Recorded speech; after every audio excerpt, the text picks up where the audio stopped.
Hello, so we continue with the third adhyay called Karma Yoga. In this adhyay, Krishna is telling Arjuna, O Partha, there is no work prescribed for me in all the three planetary systems, nor am I in want of anything, and yet I am bound by karma.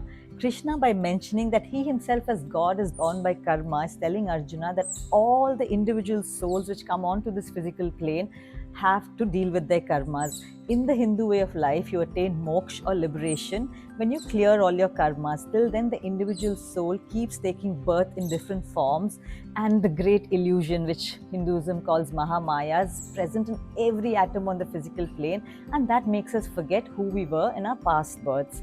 So, Krishna is telling Arjuna that he himself, as God, is bound by karma. By saying this, he's telling him that everyone, including all the Mahatmas and priests, have to learn to balance the three gunas within them.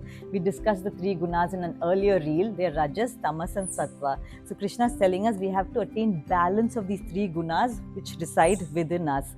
And furthermore, he goes on to tell Arjuna how he can attain this balance within him. In this adhyay, Krishna mentions how we can lift the life force energy within us so that we can attain states of equilibrium and bliss. This can be understood as, in the yogic chakra system, it can be understood as lifting the kundalini energy from the lower root chakra through the spinal cord up through the third eye chakra and beyond. In Tai Chi, this is also practiced as, lifting the chi and merging that into the universal consciousness. So the key takeaway for me in this chapter is Krishna is telling each of us that we must learn to lift the life force energy within us so that we can attain states of equilibrium, balance and peace in our own lives. Jai Shri Krishna. Thank you for watching.